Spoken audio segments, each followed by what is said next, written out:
आपने कितने पुण्य किए। जैसे आपने 10वीं का एग्जाम दिया तो कॉपी चेक होगी, पास होने के लिए कम से कम 33 नंबर चाहिए, 33, पर आपके 31 नंबर हैं जी, तो क्या आपको पास किया जाएगा? नहीं, 2 नंबर की कमी रहेगी। तो 2 नंबर के लिए ना जी आपको सप्लीमेंट्री दी जाएगी। अच्छा। या फिर ग्रेस लगाया जाएगा, कृपांक है ना जी, तो उसका वेट करना पड़ेगा जी। उसी तरह आपके पिता के दादा परदादा सबके पुण्य यमराज जी ने देखा, अरे बोले ज्यादा पुण्य है पर 2 नंबर कम है जरा, जी जी जी, उन्हें वेटिंग हॉल में डाल दिया जाए, थोड़ा वेटिंग करो, तुम्हारे बेटा बेटी बेटा बहू कोई पुण्य करेंगे तुम्हारे नाम से तो वो तुम्हें मिल जाएगा, तुम्हारी मुक्ति हो जाएगी, मुक्ति हो जाएगी। तो वो जो वेटिंग में है उन्हीं को बोलते हैं पितृलोक।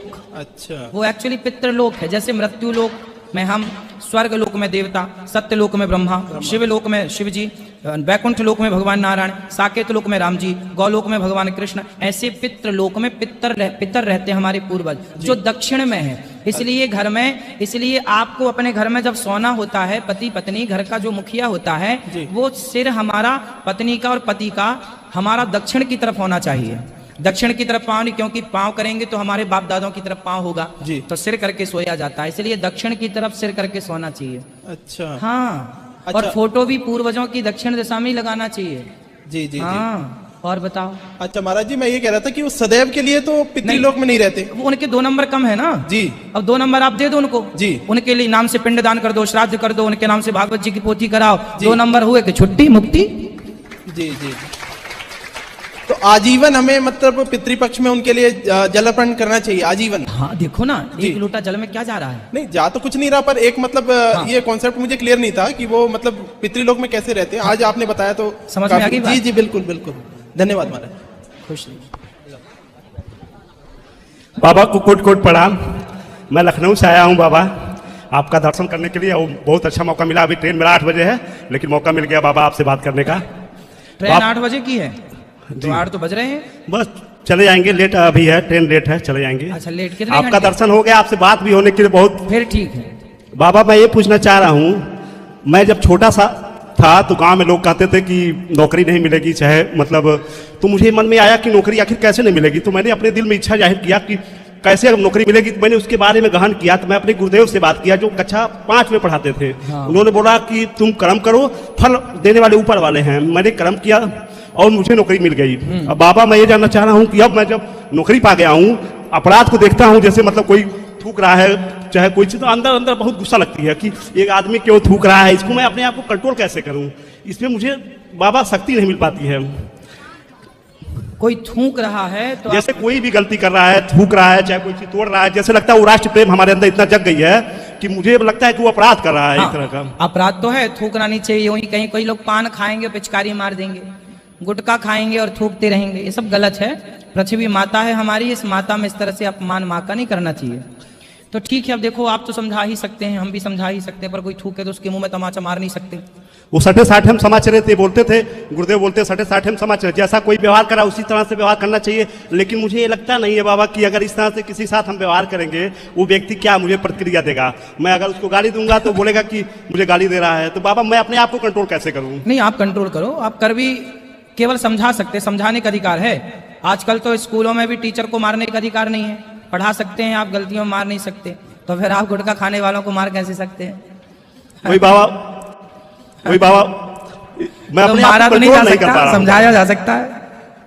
वही बाबा, जैसे अभी मैं आपके भोजनालय में भी गया था, मैं देखा खाना लोग खा रहे हैं, आधा फेंक रहे थे, तो मुझे मतलब अंदर अंदर गुस्सा आ रही थी कि यहाँ तो फ्री मिल रहा है, खाना आधा फेंक रहा है, अगर यही पैसे खरीदना पड़े तो एक दाना भी नहीं फेंकेंगे। मतलब अंदर गुस्सा बाबा देख के आता है मुझे।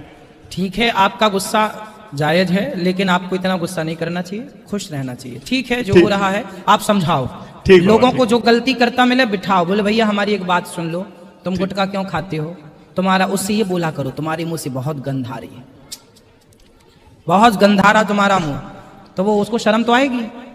ठीक, हाँ, इस तरह से। वैसे भी गुटखा खाने वालों का मुंह बहुत गंदा आता, क्यों? बहुत दूर से, उनसे बात करने में डर लगता है, उनकी सुपारी तंबाकू चट के अपने मुंह में आ जाती है जब वो बात करते हैं। तो ऐसे लोगों से थोड़ा दूरी बना के बात करना चाहिए, क्योंकि उनके अंदर का मटेरियल चटता रहता है। राधे राधे गुरुजी। हाँ जी, राधे राधे। आपके चरणों में कोटि कोटि प्रणाम। बोलो राधे राधे।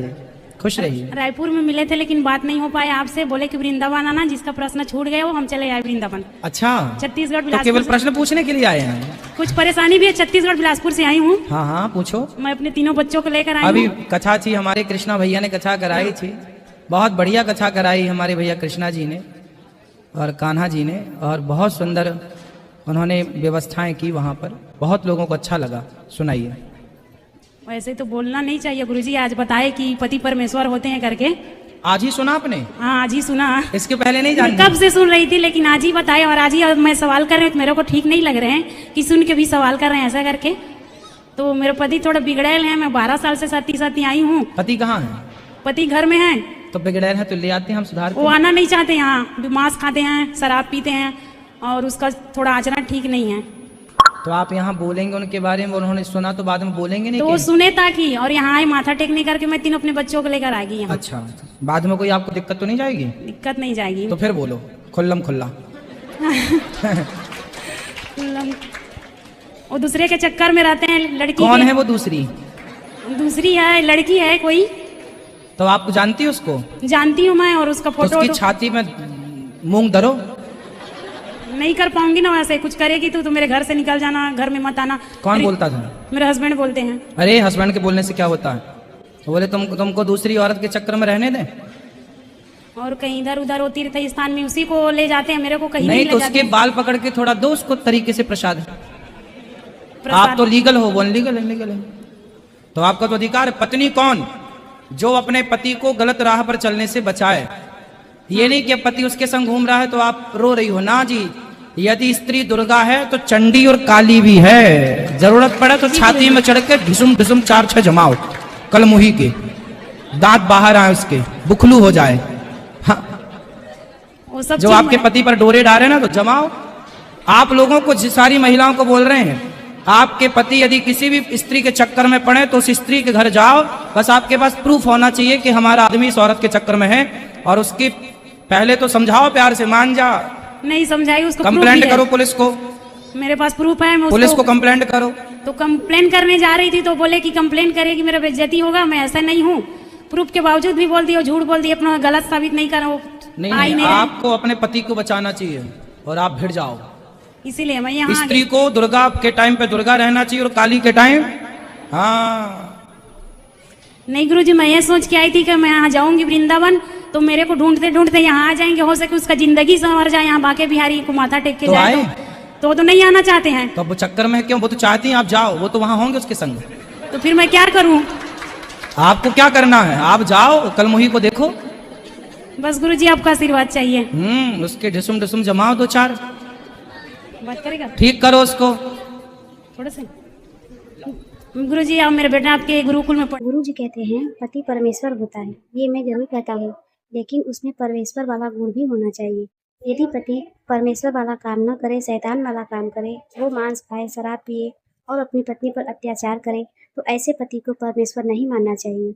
ऐसे पति को सुधार कर, जैसे भी सुधरे, बल से, छल से, या जैसे भी वो सुधर सके, उसके साथ वैसा ही व्यवहार करना चाहिए और कोशिश करना चाहिए कि वो सही रास्ते पर आ जाए। यदि सही रास्ते पर ना आए तो हर स्त्री को ये चाहिए कि जो स्त्री उसके पति के जीवन में है उसको सबक सिखाए और उसको अपना रूप दिखाए, क्योंकि जब लक्ष्मी एक स्त्री होती है तो वो दुर्गा काली का रूप भी पकड़ सकती है। उसे अपना काली माता का रूप दिखाना चाहिए और उसको अपने पति के जीवन से निकाल देना चाहिए।